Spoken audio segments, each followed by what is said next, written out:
New York City, 1933. Bert Berenson works as an unlicensed surgeon and physician who fixes up wounds suffered by vets from WWI. He wears a glass eye as a result of his own injury while serving in France. After work, Bert meets his best friend and fellow veteran, Harold Woodsman, at a morgue. They are a woman named Elizabeth Meekins, whose father, Bill, was the men's former commander. Along with another veteran, Milton King, the group gathers around Bill's corpse in a box, as Liz wants Bert to perform the autopsy. Liz also believes her father was murdered. The men then attempt to discreetly move Bill's body out of there. The men meet with medical examiner Irma St. Clair, to whom Bert is attracted. They perform the autopsy on Bill together and discover a strange fluid in his organs, leading them to think that Bill was poisoned. Choice matters over need. I don't like to be alone. That sounds like need. Bert and Harold go to a restaurant to meet Liz as she had asked them, but they spot her trying to sneak out. The two follow and catch up to her to try and tell her about the poison in her father's body. Liz appears nervous and tries to tell the men that she thinks Bill saw something he shouldn't have seen, at which point an assassin, Taram Milfax, pushes Liz in front of a car that runs her over. Oh my God! Milfax yells to the crowd that Bert and Harold pushed her, prompting them to make a run for it and hop on a bus to get away. Bert then takes the story back to 1918, when he was urged by his wife Beatrice Vandenheuvel and her affluent family to enlist in the war. Bert goes to France, where he meets Harold and Milton, along with Bill, who the men viewed as a good commander. Bert and Harold endure injuries, with Bert losing his eye. I saved Harold. He saved me. The two meet a nurse, Valerie, who tends to them and appears to take a mutual liking to Harold. They incite a small riot in the hospital, and she becomes good friends with Bert and Harold. Valerie tells the men how she uses the shrapnel pulled from soldiers in her art. The trio makes plans to head to Amsterdam. Valerie introduces the men to Paul Canterbury and Henry Norcross, two men who work together to manufacture and sell glass eyes and are respectively Michigan 6 and U.S. Naval Intelligence agents. Got the same injury as you, or perhaps you can't see due to the fine craftsmanship of Canterbury glass. The three then find a crummy apartment to live in and spend their time drinking and having fun as friends, while also working to help other vets. However, Bert decides he wants to go back to New York to be with Beatrice, despite Harold and Valerie's protests. When Bert returns home, Beatrice's father blacklists him from the medical field due to practicing with his injury, and he also orders her to stay away from Beatrice. Thus Bert begins practicing illegally and also takes his own medication for the pain from his injuries. Meanwhile, back in Amsterdam, Harold and Valerie have to split up, since Harold wants to continue helping vets, and they also know their interracial relationship would be frowned upon back in the States. In the present, Bert and Harold hide in Beatrice's home. She and Bert talk about their failed relationship, until Harold mentions that he heard Liz mention a Mr. Rose before she was killed. Beatrice corrects him and says she must have said Vose, as the Vose family are wealthy and influential and may have had a connection to the Meekins family. The three are then visited by detectives Hiltz and Getwiller. How dare you come in here? The door was unlocked. This is still your list. Who are investigating Liz's murder and suspect Bert and Harold after they were pointed out. Bert convinces the detectives to get off their backs by suggesting they can speak to the Vose family for a lead into what happened to Bill.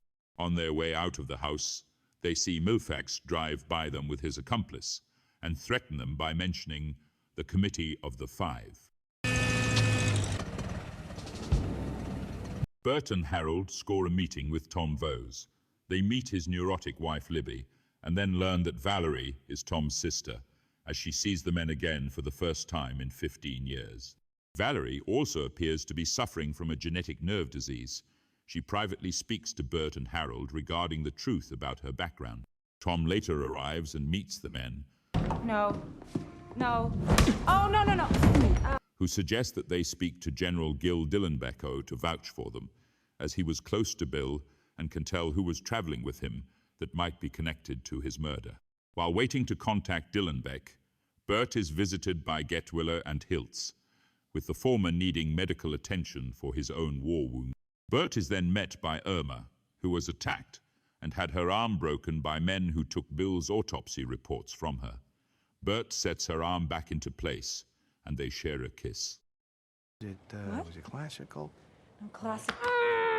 Beatrice then shows up to talk to Bert about the ongoing situation, suggesting her father can get Bert his medical license back.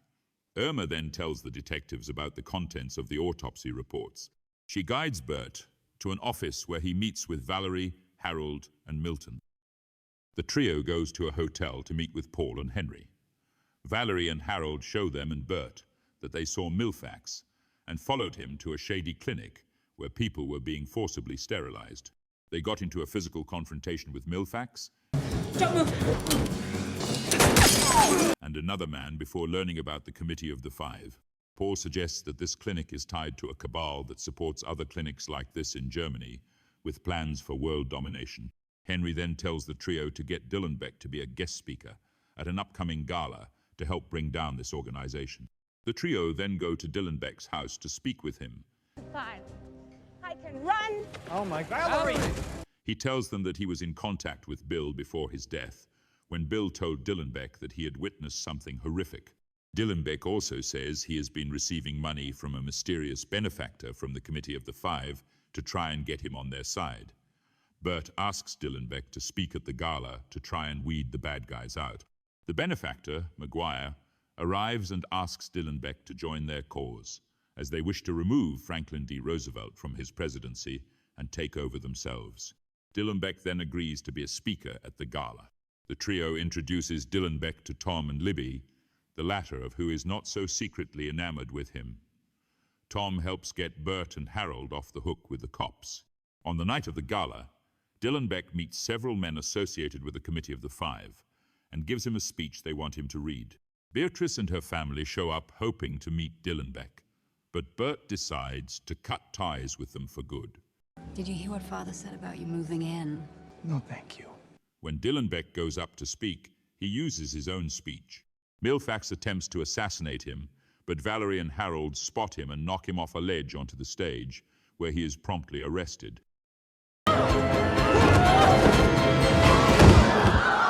The trio meets with the detectives in a private room, along with Tom and Libby, as it is revealed that Tom is among the leaders of the Committee of the Five, and that they are obsessed with fascist dictators such as Mussolini and Hitler, and their ultimate goal is to turn the United States into a fascist country.